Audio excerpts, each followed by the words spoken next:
Peu importe. Oui. Mais en règle générale, qu'est-ce que vous Ça préférez? dépend. Certains m'appellent soit par mon nom, soit par mon surnom, mais bon. Les deux personnes se valent, donc ça va. Ok, une chose est sûre, Fabrice Lago, c'est Steve Biko, c'est Fabrice Lago. Exactement. Là, vous intervenez en tant que, je vais dire ça comme ça, porteur de la parole du PPACI. Bien sûr. Étant entendu que vous avez un rôle très stratégique dans ce parti, et cette confiance vient de vous être renouvelée à nouveau en tant que chargé de communication du Front commun PPACI, PDCI, RDA. Qu'est-ce que ça vous a fait de vous voir un peu, on va dire, monter encore en échelon au sein de votre parti? Oh, vous savez, c'est une fierté.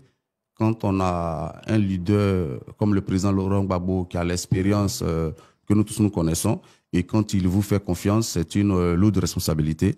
Mais à travers moi, je pense que c'est une confiance aussi qui est faite à tous ceux de ma génération qui sont aujourd'hui à ses côtés, qui continuent le combat. C'est la preuve qu'au PPACI, on fait confiance à la jeunesse et que nos intelligences se renouvellent. Donc, c'est une lourde responsabilité que je me prépare à assumer pleinement. Si un nom qui va beaucoup revenir dans cette interview, c'est le nom de l'ancien président ivoirien Laurent Gbagbo. Vous l'avez dit tout à l'heure lors de la réponse à la première question. Cela va faire aujourd'hui un mois pratiquement que le président Laurent Gbagbo n'a pas pris la parole. Pourquoi garde-t-il autant de silence? Oh non, vous savez, il n'y a pas de raison particulière.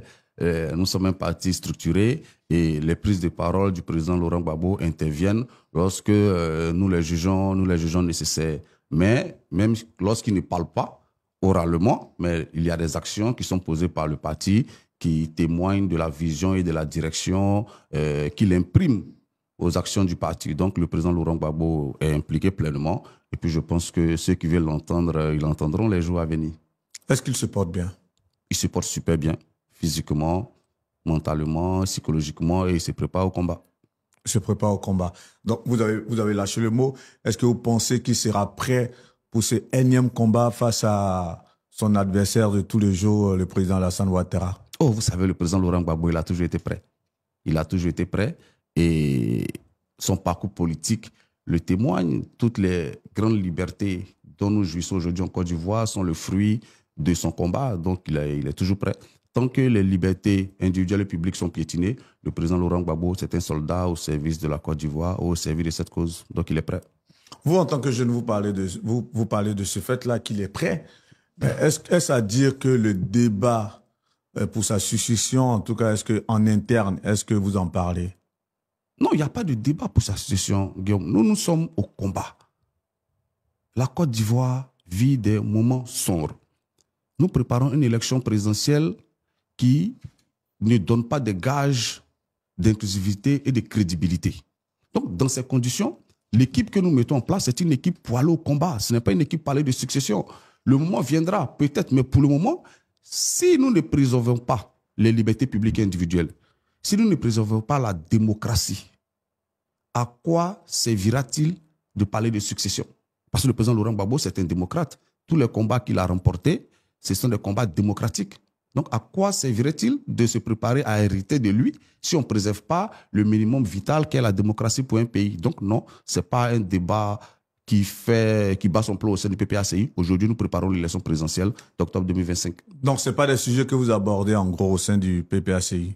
Ce n'est pas le moment. Ce n'est pas le moment, mais ce sont des sujets que vous abordez tout de même par moment? Non, du tout. Vous ne l'abordez pas? Non, du tout. Malheureusement, je dirais ça comme ça parce que ce débat, en ce moment, il est abordé d'une manière ou d'une autre, pas peut-être par les jeunes que vous êtes, que vous incarnez surtout sur ce plateau, mais par aussi un allié de longue date du président Laurent Gbagbo, qui est Awa Domelo, qui lui est dans ce débat lorsqu'il parle de plan B ouvertement. Dans cette lettre aujourd'hui, est-ce que vous pouvez l'authentifier réellement, si vous devez en parler? Ben non. Vous savez, le ministre Domelo, ce n'est pas un allié du président Laurent Gbagbo, c'est un lieutenant du président Laurent Gbagbo. Depuis quand je parle d'allié, justement, allié dans la lutte. Oui, voilà. C'est ce que j'ai dit, c'est un de ses lieutenants précieux. Mais en même temps, allié, parce qu'un lieutenant, c'est un allié quelque part aussi. C'est qu'il convient. Je pense que si le ministre Domelo lui-même était là, il vous dirait que le président Laurent Gbagbo est son chef depuis toutes ces années-là. Donc le débat qu'il ouvre, ce n'est pas un débat sur la succession du président Laurent Gbagbo. Il propose des mesures dont a préparé l'élection présidentielle 2025. Voilà, mais ce n'est pas une question de succéder au président Laurent Gbagbo, qui est le président du PPACI. Et puis après, par la suite, il y a un congrès. Ceux qui veulent être candidats seront candidats pour lui succéder. Ça, c'est une autre histoire. Pour le moment, ce dont nous parlons, c'est l'élection présidentielle d'octobre 2025, pour laquelle nous avons fait une convention. Et cette convention-là, à laquelle tous les cadres du parti ont participé, a désigné le président Laurent Gbagbo. Ce n'est pas parce qu'il n'y a pas d'homme de valeur au PPACI. Il y a des personnes de valeur, il y a des personnes avec une longue expérience, dont le ministre Domelo fait partie. Mais nous avons estimé que l'actualité, que le périple exigeait que le président Laurent Gbagbo se mette au devant de nous. Vous savez, lorsqu'il est rentré de la CPI, qu'est-ce qu'il a dit? Lors de sa première prise de parole, il a dit « Je suis un soldat, je suis au service de la cause, je suis à votre service, donc j'accomplirai les missions que vous voudrez bien me confier. » Donc, lors de cette convention, ce sont les militants du parti qui ont décidé de le désigner comme candidat à l'élection présidentielle de 2025. Et même si il devait avoir d'autres candidats, par la liste des formes, il faudrait une autre convention. Donc, parfait. Ce n'est pas là le sujet. Ce que je retiens tout de même dans votre réponse, vous authentifiez le courrier du ministre Awa Domelo. Parce qu'au départ, lorsqu'il y a eu le communiqué du PPACI, c'était comme s'il n'y avait jamais eu de courrier. Mais lorsque vous étiez en train de répondre tout à l'heure, vous aviez authentifié quelque part ce courrier qui, au départ, ça n'a pas été le cas. Écoutez, moi, le ministre Domelo, c'est un camarade du parti. Oui. J'ai appris via la presse qu'il avait confirmé que le courrier émanait bien de lui. Dès cet instant-là, je n'ai pas de raison de douter de sa parole. Donc voilà, moi je prends acte simplement. Voilà, dès l'instant où, via la presse, il authentifie que le courrier vient de lui, parce que moi, dans le temps, j'ai regardé ses canaux officiels de communication, ces courriers n'y étaient pas. Moi, je suis membre du PPACI, je me suis tourné vers le secrétariat du parti, ce courrier n'y était pas. Comme il a précisé lui-même que c'est un courrier qu'il a remis en main propre au président Laurent Gbagbo, j'en prends acte, c'est tout. Après, les propositions qu'il fait, elles trouveront le cadre pour discuter. Mais il ne faut pas non plus que les gens s'attendent à ce que nous, on tombe sur le ministre Domelo et qu'on le voue hégémonie. Nous, on ne fonctionne pas comme ce PPACI. Le PPACI, c'est un parti démocratique. La seule chose qu'on pourrait regretter, c'est qu'un débat qui devait se tenir en interne se retrouve sur la place publique, ça s'arrête là. Mais le ministre Domelo ne va pas devenir du jour au lendemain l'ennemi à battre. Les militants du PPACI, ils ont une longue formation de gauche, ils ont une longue formation politique. Et le ministre Domelo, ça reste un camarade du parti. Vous avez vu vous-même qu'il n'a pas démissionné du parti, il n'a pas quitté ses charges à l'intérieur du parti. Donc, il n'y a pas le feu, en la demeure. Démocratiquement, ce sont des pratiques dans les partis de gauche où des propositions sont faites et se discutent. La seule chose qui gêne ici, c'est que ce débat qui était supposé être interne se soit invité sur la place publique, c'est tout. Voilà. C'est vrai que ce débat, le cours de cette interview, on va revenir là-dessus, parce que c'est un peu l'émanation, je dirais ça comme ça, de certaines procédures souvent qu'on voit au sein du PPACI dans les rapports par rapport à la gestion humaine des personnes qui gravitent autour du PPACI. Donc ça, je le laisse déjà en amorphe. On va revenir là-dessus tout de même. Là, le PPACI, vous l'avez créé forcément avec pour objectif, on va dire, d'accéder au pouvoir d'État. Et là, on est à 3 mois des échéances présidentielles qui restent votre objectif majeur. Est-ce que vous pensez que vous allez pouvoir atteindre cet objectif? Vous savez, nous, on part du principe que les combats qu'on est sûr de perdre, c'est ceux qu'on refuse de mener. Nous sommes au combat, Guillaume. Nous, on se bat chaque jour pour faire avancer les libertés publiques et individuelles. On se bat chaque jour pour faire avancer la démocratie. Et personne ne va au combat avec l'idée d'échouer. Nous nous préparons à gagner.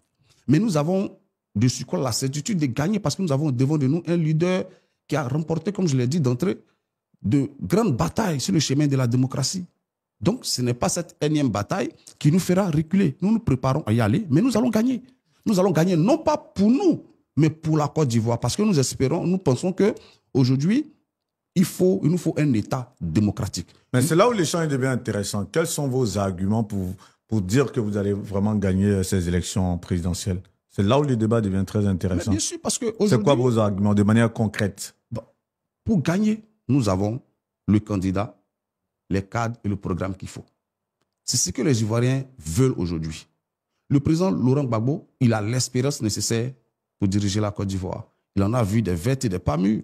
Donc nous avons le candidat. Et sa cote de popularité, elle est intacte. Vous êtes journaliste, vous pourrez le vérifier dans toute la Côte d'Ivoire. Et même certains qui n'avaient pas compris son combat hier et même qui l'avaient combattu, ceux-là aujourd'hui lui donnent raison. Mais au-delà même de la Côte d'Ivoire, c'est toute l'Afrique de l'Ouest qui lui donnent raison. Quand vous avez des jeunes leaders dans les pays limitrophes qui disent, oui, effectivement, hier, nous avons endoctriné contre le président Laurent Gbagbo, mais aujourd'hui, on a compris son combat. Donc, au-delà même de la dimension africaine, de la dimension, ivoirienne, les événements que nous avons connus lui ont donné une dimension panafricaine. Donc, nous avons le candidat qu'il faut.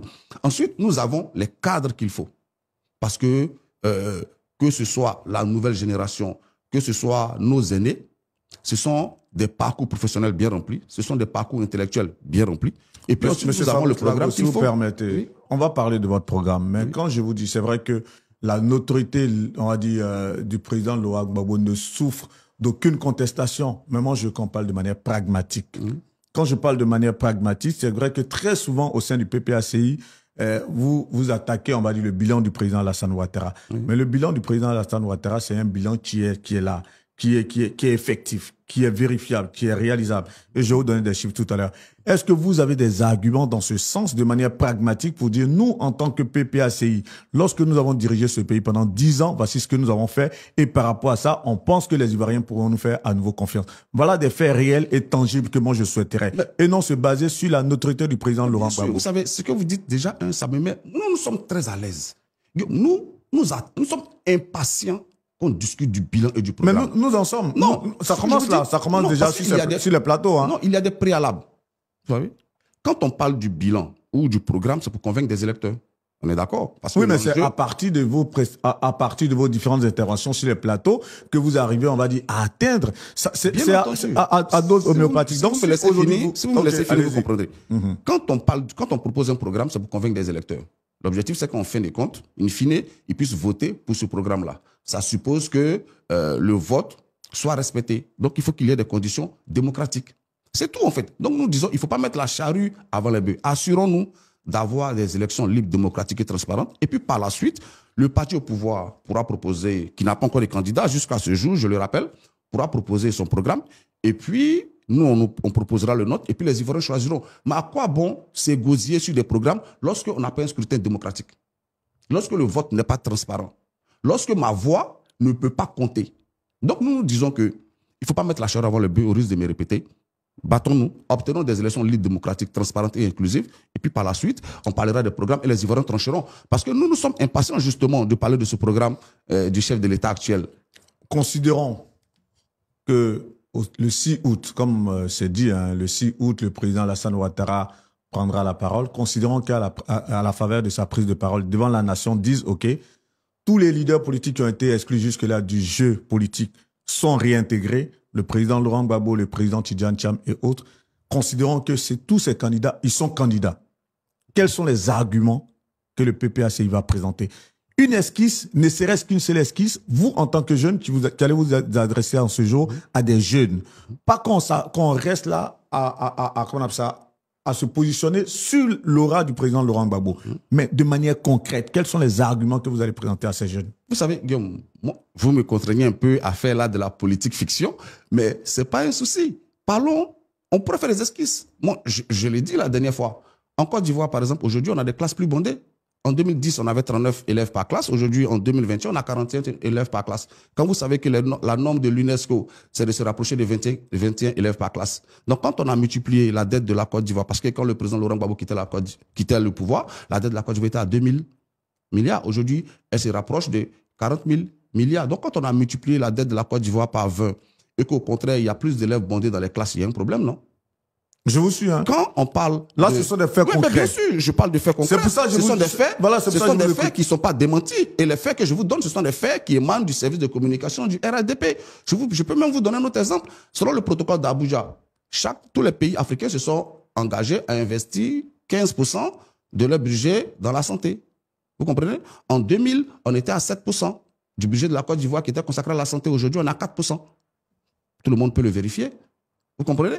Donc, voici des faits dont on peut discuter. Quand on a multiplié la dette de la Côte d'Ivoire par 20 et qu'aujourd'hui, on a des jeunes en Côte d'Ivoire qui s'adonnent à la drogue et que la drogue s'invite dans tous nos lycées, mais il y a un problème. Quand le taux de suicide explose en Côte d'Ivoire, mais il y a un problème, cela témoigne d'un mal-être. Quand on parle des différents détournements dans tous les secteurs d'activité où les gens ne sont pas sanctionnés et qu'ils sont plutôt relocalisés, mais il y a un problème de gouvernance. Donc, voici autant de choses dont nous pourrons parler. Je vous ai parlé d'éducation, je vous ai parlé de santé, mais j'aurais pu aussi vous parler d'emploi. Regardez ce qui s'est fait avec... Non, mais laissez-moi terminer tout ça, parce que c'est important pour les Ivoiriens. Regardez ce qui s'est fait avec l'emploi jeune. Qu'est-ce qui s'est fait? Parce qu'on a des ministres qui donnent plus dans le buzz que dans le concret. On a choisi des influenceurs, des gens sur le net, à qui on a donné des millions de francs CFA, qu'ils ont dilapidés. On a encore la fameuse question des salons de coiffure où l'État de Côte d'Ivoire a donné 700 millions à quelqu'un. C'est devenu une affaire aujourd'hui en justice. On a le jeune avec qui j'ai parlé tout récemment, qui aujourd'hui se retrouve à faire un gabadrome à Songon. Le jeune qui est devenu célèbre parce qu'il avait du savon dans les oreilles. On lui a donné 20 millions pour faire des poulaillers. On n'en parle plus aujourd'hui. Il s'est retrouvé à Songon. Il est en train de solliciter l'aide d'un peu tout le monde. Donc oui, il a la politique de l'emploi qu'il faut revoir en Côte d'Ivoire. Mais Guillaume, on pourrait parler des documents administratifs en Côte d'Ivoire. Il y a le procès qui se déroule présentement. On a 5000 faux passeports qui circulent. Et la Côte d'Ivoire n'en savait rien. Il a fallu qu'un pays du Golfe nous appelle pour dire, écoutez, on a des gens qu'on a attrapés ici avec des faux passeports ivoiriens. On a la carte nationale d'identité qui est falsifiée à souhait. Donc dans un pays, quand le système de santé périclite, quand le système éducatif est en danger, quand les données des citoyens ne sont pas sécurisées et que n'importe qui peut avoir accès à un document administratif et que par la suite, parce qu'on y viendra, ça débouche sur des problèmes fonciers parce que les gens fraudent sur la nationalité pour après acquérir des terres. On a la fameuse affaire Comé qui bat son plein au jeu. Donc les Ivoiriens ont besoin d'être rassurés sur le fait que leurs droits seront préservés. Ils ont besoin d'être rassurés que le système éducatif va permettre de sortir des enfants qui sont prêts à prendre la suite de la Côte d'Ivoire. On a besoin de savoir que le système de santé répond aux attentes des citoyens. Pourquoi on ne parle pas de la CMU? Parfait. Avec le président Laurent Gbagbo. Non, laisse-moi terminer. On parlait de l'assurance maladie universelle qui était dans sa phase expérimentale lorsque la Côte d'Ivoire était attaquée en 2002. On nous a proposé la CMU. Mais aujourd'hui, elle ne marche pas. C'est-à-dire qu'on est obligé de contraindre les Ivoiriens à souscrire à cette CMU-là. Mais est-ce que vous pensez, monsieur Vergès, que si effectivement la CMU permettait aux citoyens de se soigner, on aurait besoin de mettre des mesures contraignantes pour les amener à souscrire à cette CMU? Moi, j'ai ma carte CMU dans mon portefeuille là, je ne l'ai jamais utilisée. Dans aucun hôpital en Côte d'Ivoire. Vous comprenez? Et ça, tous les Ivoiriens peuvent le constater. Donc oui, nous sommes impatients d'avoir ce débat sur le programme. Nous sommes impatients d'avoir le bilan. Nous sommes impatients de savoir qu'est-ce qu'on a fait lorsqu'on a surendetté la Côte d'Ivoire. Au point où, aujourd'hui, vous le savez certainement, la Côte d'Ivoire a dû souscrire au protocole de la BAD concernant les fonds vautours. Mais les fonds vautours, on pourra en parler. Ils ont pillé plusieurs pays. On a eu le Congo où un avion congolais s'est retrouvé bloqué dans un aéroport parce qu'il y avait justement quelqu'un qui réclamait son argent. Vous savez, on a la Zambie qui a vécu ça. Donc oui, il y a des questions qui sont importantes pour les Ivoiriens et nous sommes impatients de les aborder, mais avec n'importe qui au RADP. C'est pourquoi nous disons, mettons en place les conditions d'une élection libre, démocratique et transparente, et puis allons au débat. Nous sommes prêts. Là, c'est bon. On va aller sur quelques secteurs que vous avez mis en avant. Le secteur de l'éducation, par exemple, vous avez parlé de nombre d'élèves dans les classes. Lorsque on sait tout de même que le PPACI, par le truchement du FPI, a gouverné la Côte d'Ivoire pendant 10 ans. En 10 ans, en termes d'infrastructures, par exemple, universitaires, scolaires, qu'est-ce que le FPI a pu faire de manière concrète? Avant qu'on ne se projette ou avant qu'on ne fasse un comparatif entre les chiffres de 2010 ou de 2009 et ceux de 2020, sous le président Alassane Ouattara. Okay. Au niveau scolaire, qu'est-ce que le FPI a pu faire? Moi, je suis vraiment, comme je l'ai dit, je suis très à l'aise de toutes ces questions. Mais c'est ça pourquoi on est là. Parce que je préfère qu'on aille dans des débats vraiment avec des choses vraiment concrètes, qu'on reste là à surfer sur l'image du président Laurent Gbagbo. On va être très concret.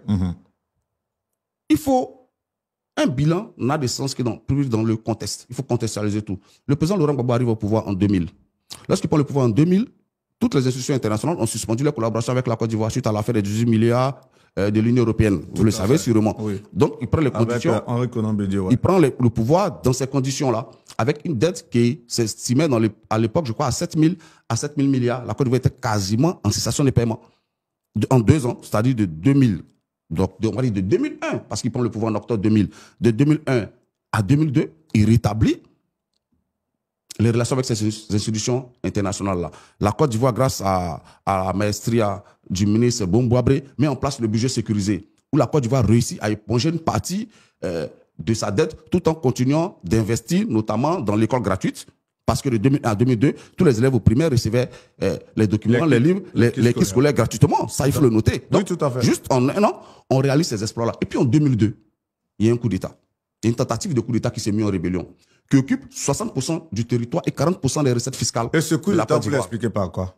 Bah, vous savez, ceux qui l'ont fait, à l'époque, ont écrit des livres, ce sont eux qui peuvent expliquer. Pour moi, ce coup d'État ne se justifie pas. Est-ce que vous ne l'expliquez pas par un système sécuritaire défaillant, malheureusement, à l'actif du pouvoir en place? Non, Guillaume, c'est pas parce que vous ne mettez pas d'antivol sur votre fenêtre que le voleur a raison, en fait. Vous comprenez? Voilà, le voleur aura toujours tort dans toutes les sociétés. Le voleur a toujours tort. Excusez-moi, monsieur Lago. Oui. Là, vous voulez comparer la vie d'une nation à celle d'une maison? Mais je vous explique, c'est ce que je vous explique. J'ai dit. La sécurité aujourd'hui dans le monde, Oui. c'est pratiquement tous les budgets sécuritaires, que ce soit aux États-Unis, en Russie et autres, tous les pays au monde, les budgets sécuritaires sont les plus élevés.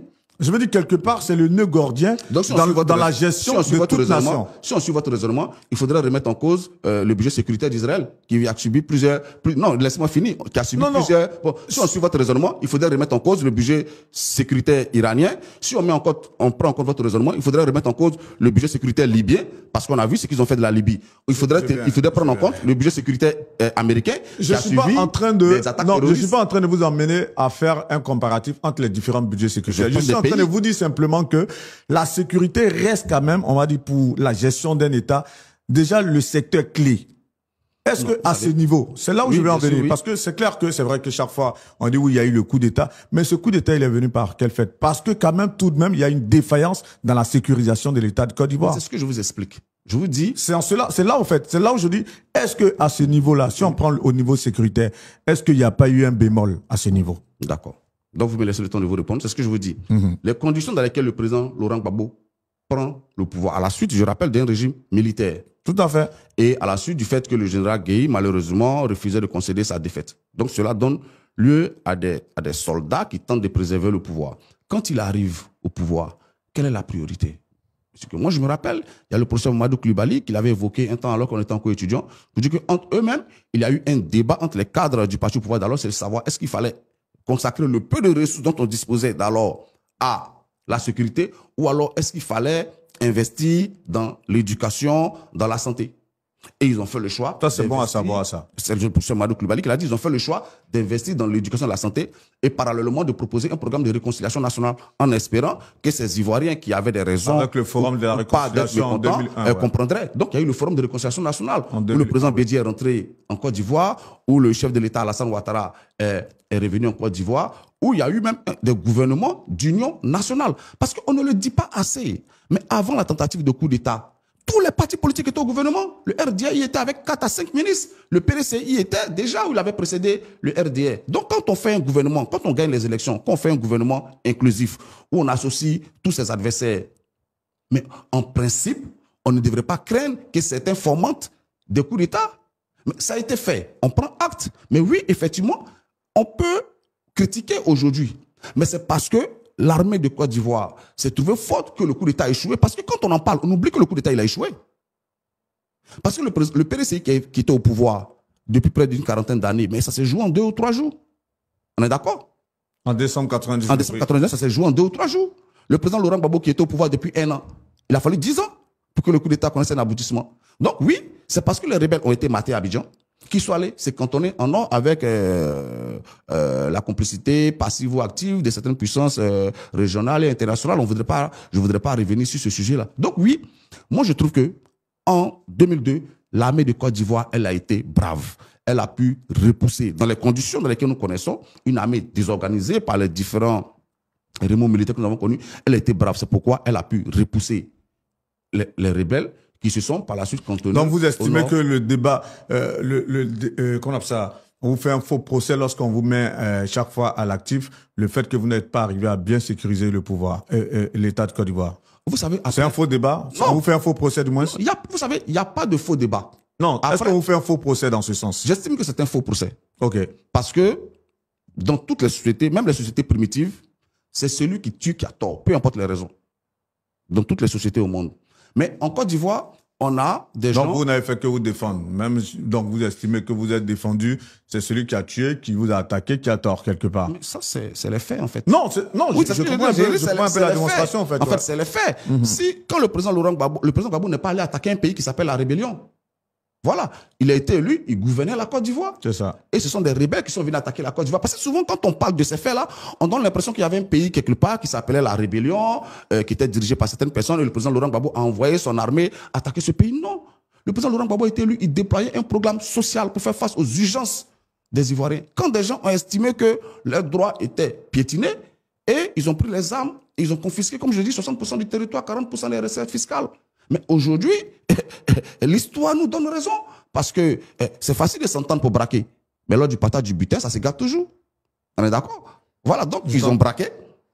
Et puis le partage du butin a donné ce on voit aujourd'hui, avec certains qui sont en exil, certains qui sont en prison et tout. Donc oui, une rébellion, c'est toujours une mauvaise chose pour un pays. Et peu importe le système de sécurité qu'on met en place, une rébellion, ça retarde le pays, ça détruit le pays. Et pour les générations à venir, parce que quand le président Laurent prend le pouvoir, moi je suis lycéen, j'en parle aujourd'hui, fortaise, même si je n'ai pas été associé à cette gestion-là. Mais je dis, je pars du principe que les valeurs que nous a inculquées le président Laurent Gbagbo, c'est qu'on peut gagner des combats démocratiquement, on peut faire avancer les libertés publiques et individuelles sans recourir aux armes. Et c'est ce message-là que nous pensons. Nous pensons que prendre les armes contre son pays, c'est toujours mauvais. Et les acteurs, c'est pas nous seulement qui le disons, même les acteurs du premier plan de l'époque le disent aujourd'hui, qui regrettent d'avoir choisi cette option-là. Voilà. Donc les conséquences directes forcément par rapport à cette crise militaire, c'est que le pouvoir FPI n'a pas pu dérouler son programme, donc vous n'avez pas pu avoir d'infrastructures. Non, je vais pendant les 10 ans de gestion. Maintenant que vous le dites, donc quand il y a la tentative de coup d'État, qu'on se retrouve, bon, pas je dis on parce que c'est un honte d'humilité, mais quand les partis politiques se retrouvent à Kléber et à Makoussis, on était en droit d'attendre que ceux qui ont pris les armes réclament des avancées démocratiques ou des avancées sociales. Qu'est-ce qu'ils ont réclamé? C'est des postes ministériels. Quand on revient des Makoussis, quand on parle des infrastructures, qui est ministre des infrastructures? Durant toute la durée du mandat du président Laurent Gbagbo, c'est M. Patrick Hachi. Qui est ministre de l'enseignement supérieur? C'est d'abord Zebogo Fofana, ensuite c'est Bakongo. Ils sont issus de quel parti? Du RDR? Qui est ministre de la Justice? Qui est ministre de l'Agriculture? Donc quand on revient de Kléber et qu'on a une opposition politique et armée qui est plus nombreuse dans le gouvernement du président Laurent Gbagbo, le cas du FPI, mais ça pose problème. Parce que quand on est élu, c'est pour appliquer un programme. Et quand vous avez en face de vous des gens qui ne partagent pas votre vision du développement de la Côte d'Ivoire, qui occupent des postes ministériels stratégiques, vous développez la Côte d'Ivoire comment? Donc oui, quand on est en crise, la solution d'urgence, c'est de sortir de la crise pour reprendre le développement. C'est pourquoi le président Gbagbo, en 2010, disait « La crise est désormais derrière nous, reprenons notre marche vers le développement. » Donc, si votre maison, aujourd'hui en Ukraine, quelles sont les infrastructures qui sont faites? Parce qu'il y a la guerre. Donc la guerre, oui, quand on est en guerre, l'urgence, c'est de sortir de la guerre.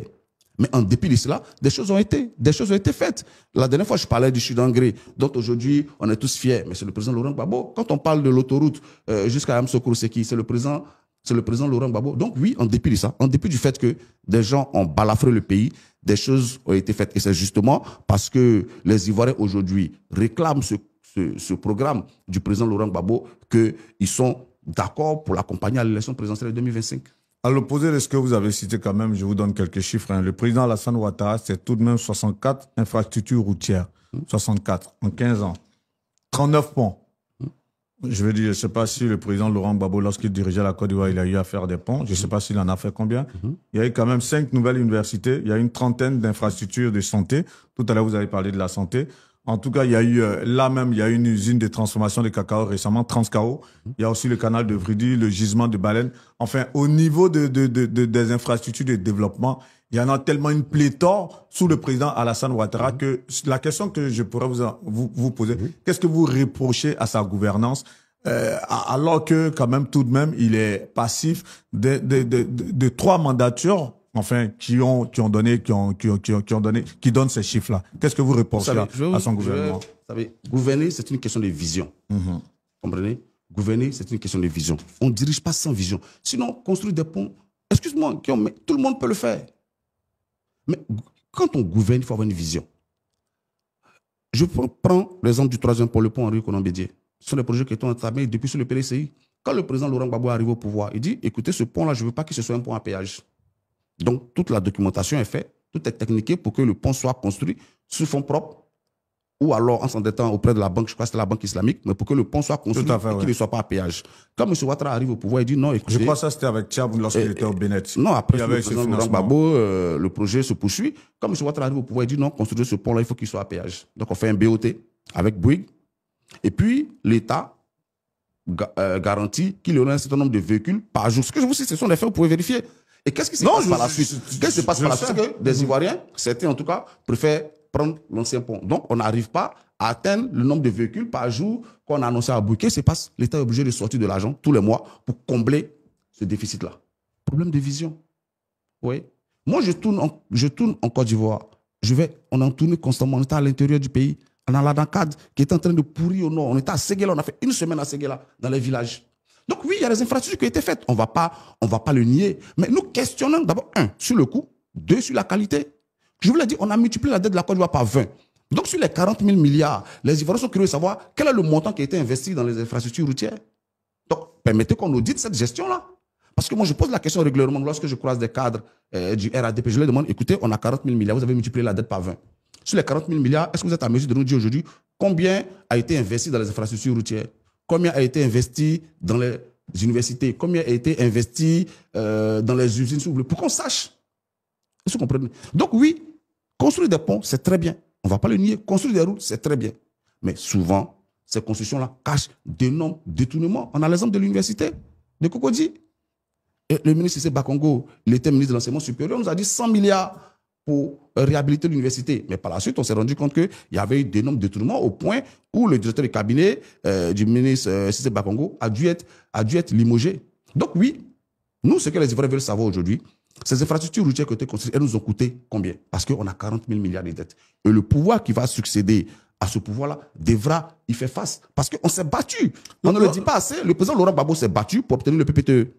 Il s'est battu. Tout à fait. Il a dû mettre en place une orthodoxie financière pour obtenir le PPTE. Et je rappelle que lorsque nous avons obtenu le PPTE, le journal Le Patriote, qui est le journal du RDA, avait titré « Enfin, nous sommes pauvres et contents ». C'est-à-dire que le RDA était contre l'obtention du PPTE. Ils estimaient que obtenir le PPTE, c'était, je ne sais pas par quelle magie financière, mais ils estimaient que être PPTE, c'était un recul pour la Côte d'Ivoire. Mais aujourd'hui, comme je vous l'ai cité, quand on se tourne vers les fonds vautours, parce qu'on craint que certaines institutions, mais certaines personnes auprès de qui on s'est endetté ne se retournent contre nous, cela pose un problème. Donc oui, ce que nous disons, ce qui a été fait, c'est très bien. Ça met à l'actif de la Côte d'Ivoire, mais il est temps qu'on puisse auditer cette gestion-là, parce que ce que nous constatons aujourd'hui n'équivaut pas à la multiplication de la dette de la Côte d'Ivoire par 20.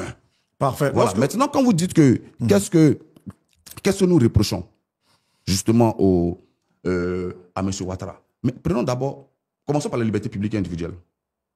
Il n'a tenu aucune de ses promesses.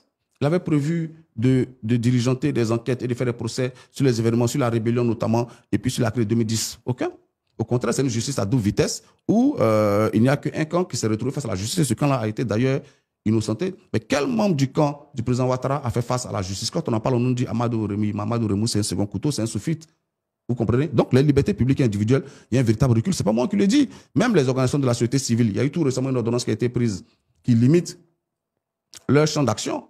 Vous comprenez? Même aujourd'hui, on nous dit quoi? Même les religieux sont sans plan. On nous dit, si vous êtes une église ou bien une mosquée, si vous invitez un leader religieux en Côte d'Ivoire, il doit écrire sur un document ce qu'il compte venir dire et le soumettre au ministère de l'Intérieur. Et le ministère de l'Intérieur doit valider ce discours avant que cet individu ne soit amené à rentrer en Côte d'Ivoire. Mais on a peur de quoi? Donc oui, il y a un véritable recul sur les libertés public et individuel. Il y a un véritable recul démocratique. Il y a une tentative hégémonique de nous ramener au parti unique que nous n'acceptons pas. Ça, c'est la première des choses. Parlons, vous avez même parlé de l'éducation. Mais je vous ai donné tout à l'heure des chiffres. Vous voyez les enseignants. Oui, effectivement, tous les chiffres que je vous donne, je vous rappelle, ce sont les chiffres de la cellule de communication du RDR. Non, c'est ça que je dis, pour qu'on soit très à l'aise dessus. Non, vous n'inventez pas les chiffres. Autant le président Laurent Gbagbo, ce qui saute, si vous permettez, avant que vous continuez, lorsque vous parlez, ça ramène à une seule grande thématique. C'est la moralisation de la vie politique en Côte d'Ivoire. Est-ce que vous pensez que sous le président Laurent Gbagbo, cette moralisation de la vie politique en Côte d'Ivoire, est-ce qu'elle était autant de mise? Est-ce qu'elle était aussi de mise, du moins? Je vous donne un exemple parfait. Quand il y a eu le scandale de la filière café-cacao, les responsables ont été arrêtés et mis en prison. Cet exemple-là, c'est l'exemple le plus éloquent que vous avancez chaque fois. Parce qu'il y a eu d'autres quand même, il y a eu d'autres scandales sous le président Laurent Gbagbo à bien niveau. Non, on pourra citer tous les scandales qu'on veut, mais il y a une démarche du président Laurent Gbagbo qui a toujours été claire, c'est de soit laisser les individus en question s'expliquer devant la loi, même, donc je rappelle, Café Cacao, mais tout récemment, qu'est-ce qui s'est passé? Au fond, le développement Café Cacao, il y a le scandale des 500 milliards. Qu'est-ce qui s'est passé? On a pris la dame qui gérait ça, on l'a mis à l'ombre pendant quelques temps, et là, on vient de la nommer ailleurs. Voilà. Quand on parle souvent du scandale des déchets toxiques en Côte d'Ivoire. Mais quand il y a eu ce scandale-là, le président Gbagbo a permis que tous les acteurs puissent aller s'expliquer devant la représentation nationale, devant l'Assemblée nationale. Ils se sont expliqués. Après, t'es convaincu, t'es pas convaincu, mais au moins ils se sont expliqués devant la représentation nationale. Dites-moi, depuis qu'on dénonce des détournements sous le régime Ouattara, qui est venu s'expliquer? Qui a fait face à la justice? On a vu les détournements au fait, on a juste débarqué l'individu, on l'a nommé ailleurs. Vous voyez, je citais l'exemple du ministre Cissé Bakongo, son directeur de cabinet qui a été limogé. Après, il a été nommé à l'Assemblée nationale où il est aujourd'hui. Donc, en fait, lorsqu'il y a des scandales, on met les personnes sous le ténoir pendant 2, 3, 4 mois et puis on les recycle et on les nomme ailleurs. Mais ça, c'est justement ce dont on parle. Mais sous le président Laurent Gbagbo, c'était pas comme ça. Lorsqu'il y avait des soupçons de détournement, ces personnes-là s'en expliquaient devant la loi. Je pourrais même citer l'exemple. Je me rappelle, il y avait une lettre du professeur Mamadou Koulibaly qui parlait justement des différents concours de police. Qu'est-ce que le président Laurent Gbagbo a fait? Où il accusait alors le ministre Agro de favoriser certaines personnes. Qu'est-ce que le président Gbagbo a fait? Il a diligenté. Il a demandé à la justice d'ouvrir une enquête. L'enquête a été diligentée. Je crois que c'était le procureur Chimou dans le temps qui avait conduit l'enquête. Donc oui, on peut pas empêcher. Est-ce que ce genre d'enquête, est-ce que ces enquêtes-là ont donné des résultats réels, de vrais résultats? Est-ce que ça donne des résultats? C'était pas simplement une manière de dire, OK, on diligente des enquêtes juste pour les faire, mais est-ce que ces enquêtes ont donné de vrais résultats? En tout cas, les acteurs de la filière Café Cacao, ils étaient dans vous étiez en train de parler de l'enquête. Vous étiez en train de parler de l'enquête, par exemple. Parce que le truc, c'est quoi? C'est qu'en Côte d'Ivoire, qu'on le veut ou pas, les pouvoirs se suivent, mais se ressemblent. Surtout au niveau, on va dire, de favoriser une certaine classe. Que ce soit ceux qui sont proches du pouvoir, ils sont favorisés, comme on le voit avec le pouvoir actuel, mais ça a été aussi le cas sous le président Laurent Gbagbo. Donnez-moi un exemple, par exemple. Vous voulez que je vous donne un exemple éloquent? Un exemple des plus éloquents, peut-être qui va vous choquer, mais est-ce que vous savez que votre patron, par exemple, il a bénéficié, par exemple, d'une licence au niveau de la téléphonie cellulaire?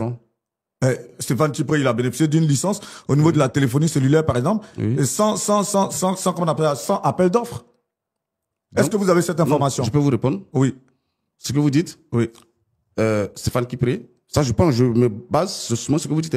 Stéphane Tipré a bénéficié d'une licence, donc ça pose un problème. Donc, c'est-à-dire que ce que vous montrez... Sans appel d'offres, parce qu'il y avait des sollicitations. Donc, d'un marché de gré à gré. Tout à fait, merci. Donc, merci de bien remettre les choses dans un marché de gré à gré, il a bénéficié. Est-ce que le fait qu'il ait bénéficié de cette licence-là, ça pose un problème de moralisation de la vie publique?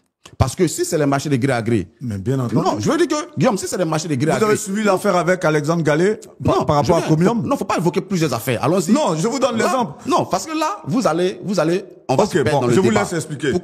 Pour que vos auditeurs puissent nous suivre, prenons un sujet par sujet. Allons-y. Nous disons que ce n'est pas parce qu'un marché est fait de gré à gré qu'il y a un problème de moralisation. Ça, c'est le principe. Parce que c'est une question de gouvernance. Aujourd'hui, en Côte d'Ivoire, il y a plusieurs marchés de gré à gré qui se passent. On est d'accord? Il y a des marchés même qui s'obtiennent sans passer par les marchés publics. Donc, je veux dire que si cette affaire, je n'en sais pas plus que vous. Je me base uniquement sur ce que vous avez dit.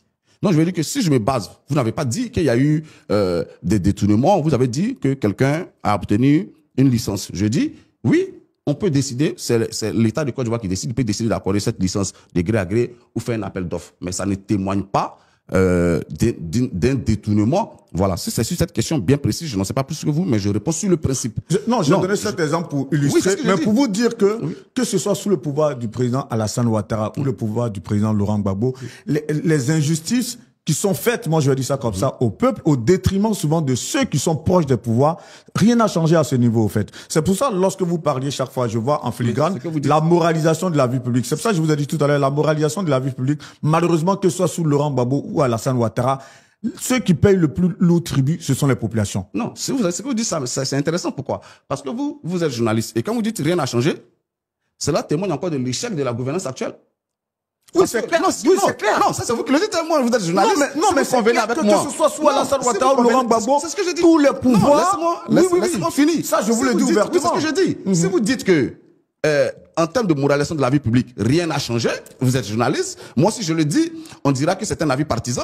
Mais vous êtes journaliste, si vous le dites. Oh non, ça saute à l'œil.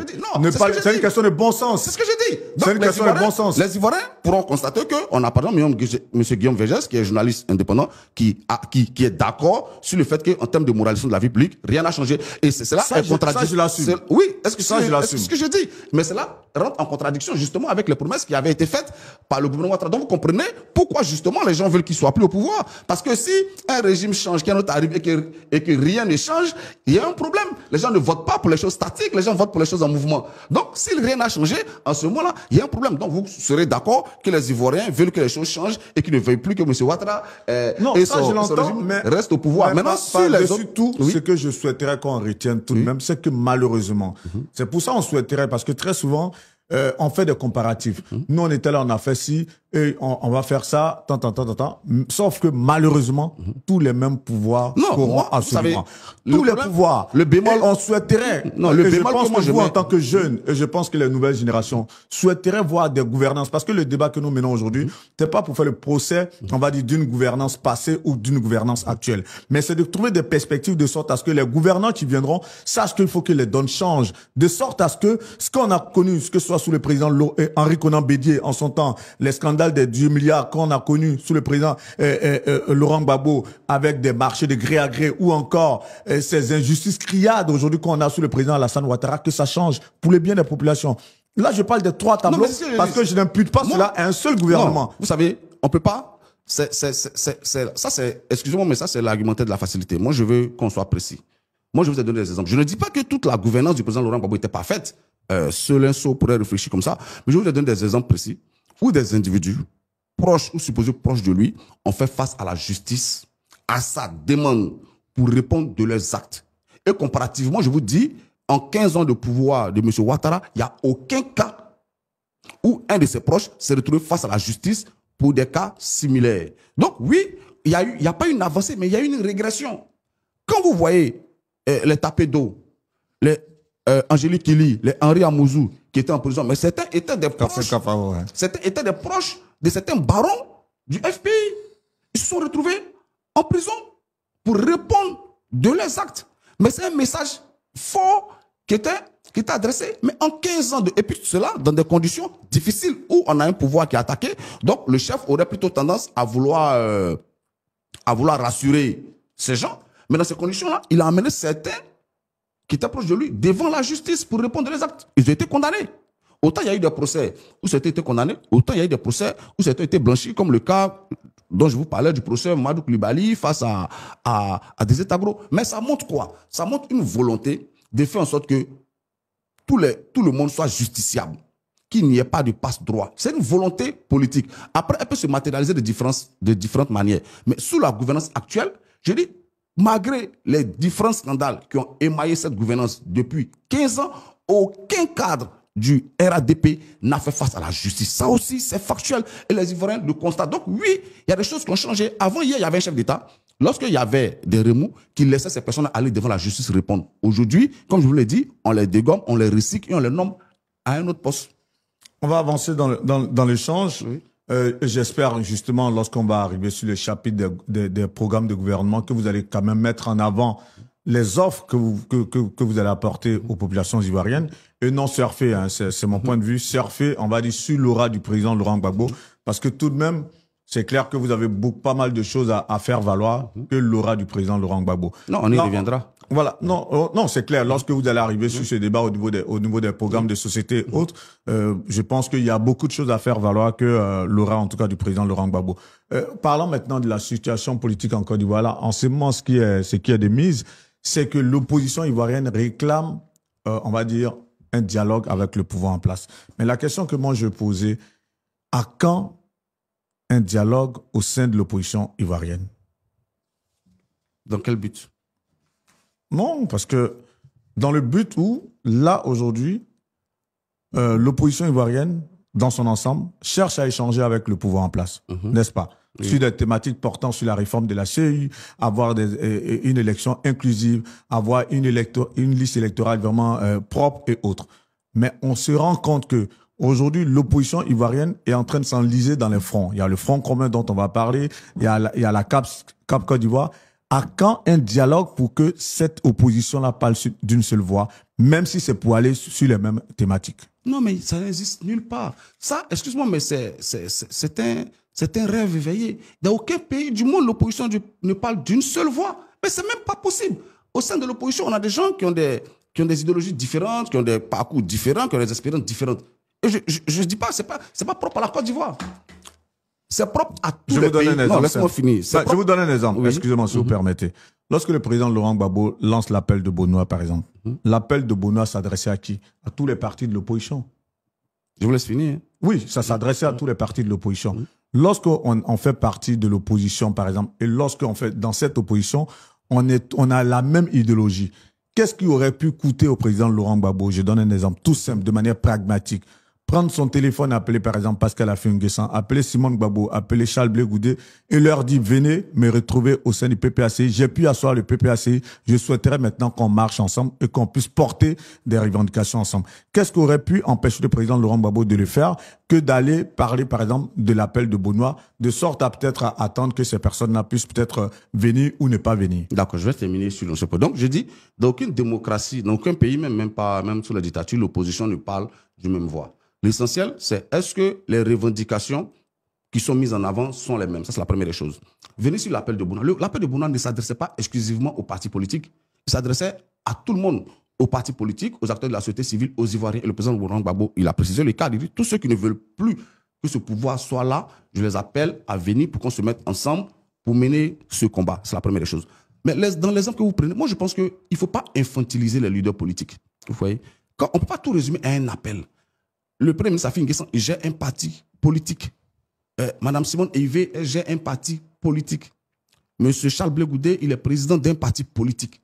Donc, quand on veut s'adresser à un parti politique, le respect minimum, c'est d'envoyer une délégation vers ce parti pour aller échanger avec eux. On ne peut pas les infantiliser. Ils ne représentent pas des individus. Pourquoi on les appelle au téléphone pour dire, bon, venez, écoutez, on se met ensemble. On fait une démarche vers le parti politique. C'est ce qui a été fait. Une délégation du PPACI est allée.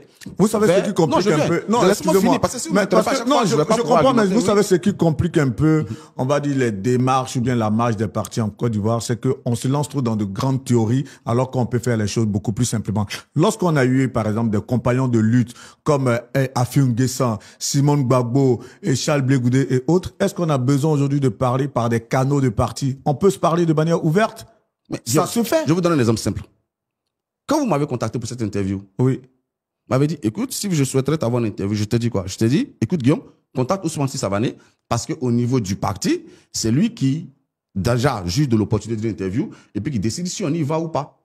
Mais alors que j'ai aucun problème avec toi, j'aurais pu venir directement, échanger avec toi, faire cette interview, et puis la mettre sur la place publique. Donc, dans toutes les sociétés humaines, il y a des règles qu'il faut respecter. Après, les rapports individuels existent, mais il faut respecter les règles. Moi, je pense qu'il ne faut pas infantiliser les acteurs politiques. Il faut les respecter en tant que président de parti. Si Affi, par exemple, le Premier ministre Pascal Affi-N'Guessan, s'il était au PPACI, la question ne se poserait pas. Vous comprenez? S'il était, ou bien si alors le président Laurent Gbagbo était encore FPI, la question ne se poserait pas. Mais aujourd'hui, ce sont des leaders à temps plein qui gèrent des structures politiques où leur voix engage leurs militants. Donc, moi, je pense qu'il ne faut pas les résoudre à un simple appel. Il faut respecter la forme. En politique, la forme est autant importante que le fond. Et dans le cas d'espèce, le PPACI a respecté et la forme et le fond. Nous sommes allés, nous avons envoyé des délégations vers toutes les personnes que nous voulions voir. Et aujourd'hui, l'appel de Bonoa, il avance. La preuve, il a abouti aujourd'hui, non seulement au moment trop c'est trop, au Front commun. Mais il n'est pas exclu demain qu'avec CAP, quelque chose se noue ou avec une autre personne. Vous comprenez? La preuve, le PDCI est dans CAP, mais nous avons avec le PDCI des Fronts communs. Et je pense que c'est Mme Simone Eivé qui disait qu'on n'est pas tous obligés de parler d'une seule voix. Ce qui est important, c'est qu'on soit d'accord sur les différentes revendications. Oui. Et je pense même que peut-être que stratégiquement, il est bon qu'on parle de différentes voix. Stratégiquement, j'ai dit peut-être, il est bon qu'on parle de différentes voix. Mais vous ne trouvez pas que toutes ces procédures de parti à parti, ça plombe un peu la lutte de l'opposition et ça fait qu'on s'enlise dans des débats souvent internes qui n'ont pas lieu d'être, qui plombent quand même votre combat au sein de l'opposition? Nous, au PPACI, il n'y a pas de débat sur ces... Nous, au PPACI, il n'y a pas de débat sur ces questions-là. Nous avons le comité central, nous avons des organes du parti où nous discutons de la stratégie que nous voulons appliquer. Et nous déployons notre stratégie. Lorsque je le dis, est-ce que vous ne savez pas que ça fragilise quand même, pour ceux qui vous observent de très loin, lorsqu'on voit des partisans de Laurent Gbagbo attaquer les partisans de Charles Blé Goudé, lorsqu'on voit des partisans, par exemple, du PPACI peut-être attaquer les partisans de Simone Gbagbo, est-ce que ça donne une image reluisante de l'opposition ivoirienne? Mais pourquoi dans les deux exemples que vous donnez, ce sont les militants du PPACI qui attaquent à chaque fois? Non, bon, vice-versa. Hein. Voilà, vice-versa. Lorsque les partisans du PPACI et du COJEP s'attaquent, est-ce que ça fragilise pas? Est-ce que ça donne pas une image assez... L'image n'est pas belle. Moi, cela ne me gueule. C'est démocratique. Ça fait... Si on n'est pas au COJEP, c'est qu'on n'est pas d'accord sur l'essentiel avec le COJEP. Si on n'est pas au PPACI, c'est qu'on n'est pas d'accord sur l'essentiel avec le PPACI. Si on n'est pas au MGC, effectivement pour la même raison. Donc si on a des partis différents... donc cela doit donner lieu à des passes d'âme. Laisse-moi finir. Donc si on a des partis différents, ça veut dire que chacun de nous cherche à conquérir un électorat. Donc, on doit souffrir du fait qu'il y ait des débats qui se tiennent, même au sein des partis qui sont au pouvoir pour conquérir l'électorat. Par contre, moi, ce qui me rassure, c'est que c'est de l'ordre du débat, c'est de la démocratie. C'est vrai que nos démocraties sont en construction, donc dès qu'il y a un échange où c'est comme on pourrait sortir de ce débat-là, les gens vont me dire, mais Guillaume Vergès, il t'a attaqué. Non, c'est l'exemple que je prends. Il fait son travail. C'est le débat. Il est le questionneur. Moi, je suis supposé amener les réponses. Et les questions qu'il pose, c'est pas forcément ce qu'il pense, mais il est obligé de prendre ce que le peuple pense et le poser en question en espérant que moi, j'ai les réponses. Donc, c'est la même chose, c'est le jeu démocratique. Mais ce qui me réjouit, c'est que même les divergences qu'il peut avoir au sein de l'opposition, elles restent de l'ordre du débat. Vous comprenez? Mais dans le parti au pouvoir, lorsqu'il y a des divergences... Mais est-ce que ça ne vous fragilise pas tout de même? Ça ne fragilise pas les partis de l'opposition? Non, je veux dire que... Dans vos partisans, est-ce que c'est pas un peu quand même désolant de vous voir comme ça, vous voir sur la place publique en train de vous... Non, vous savez, nous, au PPACI... De vous porter des coups? Non, nous, au PPACI, nous n'attaquons personne. Ça, il faut que j'insiste là-dessus. Au PPACI, nous n'attaquons personne. Nous déployons ce qui est notre stratégie, nous déployons notre vision. Après, elle peut rentrer en contradiction avec d'autres personnes qui pourraient s'en plaindre. Il est de leur choix. Mais remarquez bien que tout ce qu'on nous oppose, ce n'est pas des questions politiques, c'est des questions personnelles. Pourquoi on n'appelle pas tant? Pourquoi on ne voit pas tant? C'est la question personnelle. Mais personne ne remet en cause. C'est pour ça que j'ai voulu que cette interview, on la commence sur des faits, vraiment, on va dire, des faits portant sur des projets de société. Parce que les problèmes de personnes, ce sont elles aujourd'hui qui prennent toute la place. Ce sont ces problèmes du moins qui sont eux qui prennent toute la place dans le débat politique et non vraiment de vraies thématiques qui apportent une valeur ajoutée. C'est national en charge du marketing politique du PPACI. Vous comprenez? Donc, les questions qui m'intéressent sont les questions liées au PPACI, à la stratégie du PPACI, aux actions du PPACI. Après, vous l'aurez remarqué, je ne suis pas membre de la famille du président Laurent Gbagbo. Donc, les décisions qu'il pourrait prendre dans ce cadre-là ne m'incombent pas, ne m'intéressent pas. Donc, aujourd'hui, est-ce que le PPACI a une démarche claire et lisible pour tout le monde? Oui, nous avons une démarche claire et lisible pour tout le monde. Est-ce que le peuple comprend ce qu'on veut? Oui, le peuple comprend ce qu'on veut. Ce que nous voulons, c'est une élection libre, démocratique et transparente. Après, les autres appareils politiques font leur stratégie, ils choisissent leur démarche. Ce que nous acceptons, nous n'avons aucun problème avec. Donc moi, oui, je le répète, notre message, il est compris par nos militants. Vous savez, Guillaume, le président Laurent Gbagbo est rentré il y a quelques années en Côte d'Ivoire, il a créé un parti politique. Mais beaucoup pariaient sur notre tête. Aujourd'hui, le PPACI est une force politique en Côte d'Ivoire, contrairement à ce qu'on aurait pu penser. Donc oui, pour moi, il n'y a pas lieu de s'alarmer. Si des gens ne sont pas d'accord avec notre démarche, il est de leur droit de critiquer. Et puis, à nous de leur apporter la réponse qui vaut. C'est le jeu démocratique, il faut qu'on s'y habitue. En tout cas, certains souhaiteraient vraiment que l'opposition ivoirienne donne une meilleure image d'elle que celle qu'on voit en ce moment. Il ne faut pas... En fait, quand on parle de l'opposition, j'ai l'impression qu'on imagine ça en une entité. Mais ça n'existe pas une opposition en une entité. Ça n'existe dans aucun pays au monde. Parce que, comme je l'ai dit, c'est des idéologies différentes, c'est des parcours différents, c'est des expériences différentes. Vous comprenez? Mais chaque jour que Dieu fait, nous essayons de nous rapprocher des uns des autres. Qui aurait pu parier sur un accord avec le PDCI il y a quelques années? Personne. Mais aujourd'hui, le PPACI et le PDCI sont ensemble au sein du Front commun. C'est-à-dire qu'il y a des choses qui avancent. Et jusqu'à ce qu'on arrive aux élections, Peut-être qu'il y a de belles surprises qui seront encore réservées aux Ivoiriens. Donc, parler de différentes voix n'est pas un problème tant qu'on réclame tous la même chose. Qu'est-ce que vous pensez de la Constitution de 2016 qui a été amendée en mars 2020? Je pense qu'il y a certaines institutions que je ne juge pas nécessaires, je les suis budgétivores en fait. Parce que, non, moi je parle de la Constitution ivoirienne, la Constitution. Oui, c'est ce que j'ai dit, mais c'est la Constitution qui institue ces institutions-là. Vous parlez des, voilà, des institutions comme le Sénat qui ont été instituées par cette Constitution. Je trouve que cette Constitution, elle est budgétivore en fait. Parce que le Sénat et tout ça, c'est de l'argent public qui est gaspillé. Je ne vois pas les véritables avancées démocratiques que cette nouvelle Constitution concède. Je n'en vois pas en fait. Parce que au-delà du fait de créer des institutions, au-delà du fait de créer des postes de vice-président, regardez vous-même comment les auteurs de la Constitution ont balbutié.